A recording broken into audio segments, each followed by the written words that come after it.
Hello students, suppose you are on a ground and you have a ball, and if you throw that ball with some angle to this horizontal, let us say this is horizontal ground, and you throw this ball at some angle to the horizontal, what you will notice is the ball moves like this. This kind of motion of ball is called as projectile motion, and the object that is thrown is called projectile. Yes or no? Okay. So now let us discuss some more examples. For example, suppose you are playing football and this is your ball and this is the goal post. Okay, so the same example can be considered in this case also. Suppose you kick this ball, like this, and the ball will follow this particular specific very definite kind of shape, definite kind of path, through which it will follow that particular path, and then it will reach the goal post.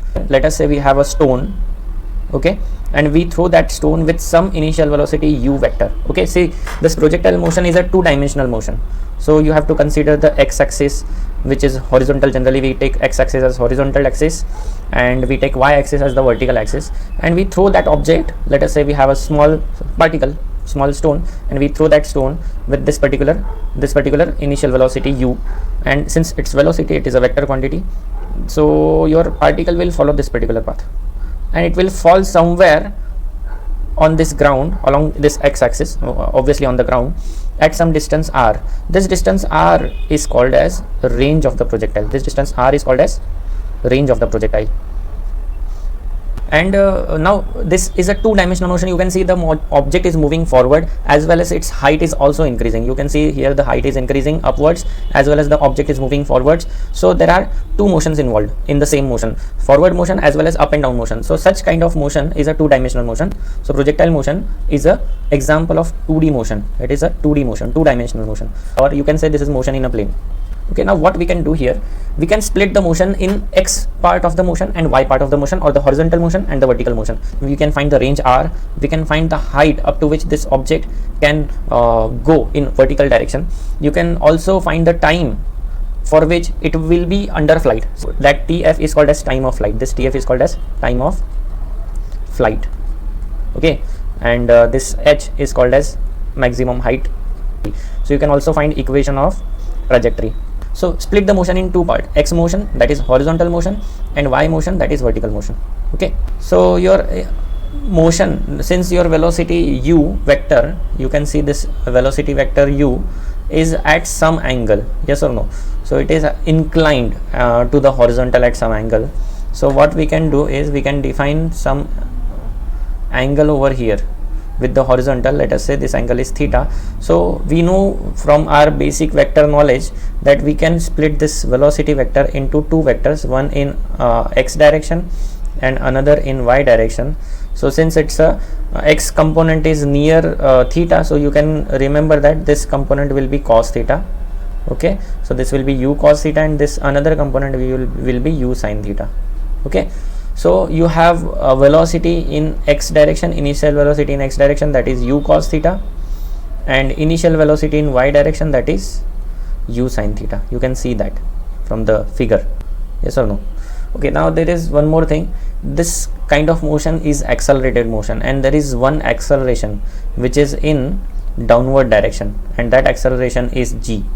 Okay, acceleration is g. Now since we are using ordinary coordinate system, we will take that acceleration in downward direction as negative g, because y axis, positive y axis is upwards, so we have to take that as negative g. Okay, so acceleration in x direction. What about acceleration in x direction? There is no force in x direction, so there is no acceleration in x direction. Remember that we are not considering air drag or any drag force. So if my object is moving forward, there is no force in x direction or horizontal direction, so acceleration in x direction will be 0. Acceleration in y direction will be minus of g. So from this, we since you can see that in horizontal direction there is no acceleration, so it's a very simple case. In vertical direction there is acceleration, but that acceleration is constant, so we can always use kinematical equations. Okay, the first equation that we know is v is equal to u plus at. You all have studied this particular equation in your school level. Okay, so v is equal to u plus at. Here we can write vx is equal to ux plus axt, but since ax is 0, so the second term becomes 0, so vx is equal to ux. What does it mean? That the horizontal component of velocity will remain constant throughout the motion. This is an important point that we arrive from this discussion. Similarly, Vy will be equal to Uy plus Ayg. Let us put the Ayt. Let us put the values. So Vy equal to Uy. What is Uy? Uy is u sin theta, and Ay is minus gt. What is second equation? Let us write s is equal to ut plus half at square. This is our second equation. So for this particular case, what we can do is, s is the x coordinate. In x motion it will be x coordinate. Okay, so s will be x coordinate. So we can write this as x is equal to ux. What is ux? U cos theta t plus, anyway acceleration is 0, so you this second term becomes 0. Let us consider the same situation here. So s is equal to ut plus half at square. Let us write s in case of vertical motion, s will be the y coordinate and uy will be u sin theta t, and acceleration is minus g, so I am writing minus here, half gt square. Okay, and the third equation is v square minus u square is equal to 2as. Okay, anyways the acceleration is not present over here, so this equation is of no use over this part. Okay, so I'm not repeating the same equation. You will get v is equal to u, so that is again repetition of the same thing. So let us write that equation here. V square minus u square is equal to 2as.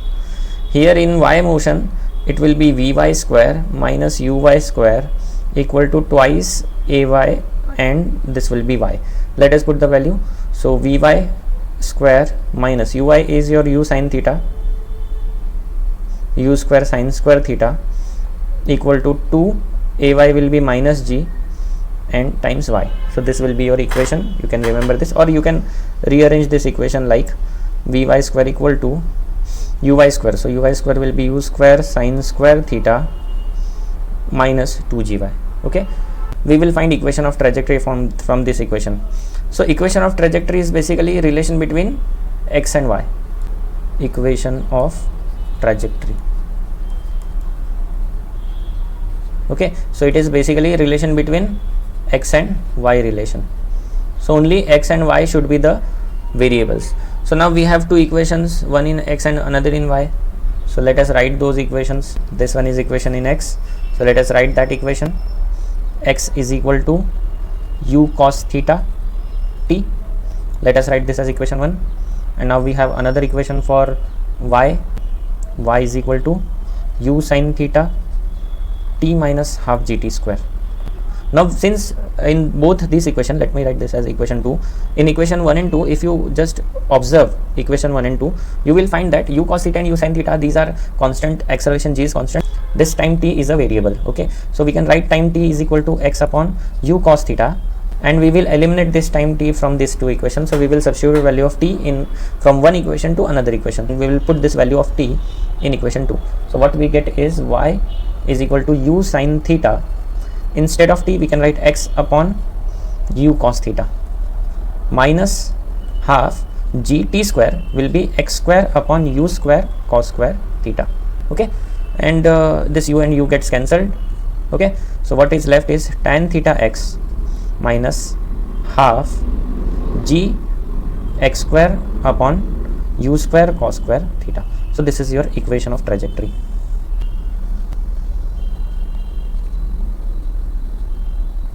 If you look at the format of this equation is tan theta x. It should be tan theta x. Okay, just a minute. Yeah, tan theta x. So this kind of equation, it is y is equal to some quadratic equation of x. This kind of equation is equation of parabola. This you should know from your mathematics basic. Equation of parabola.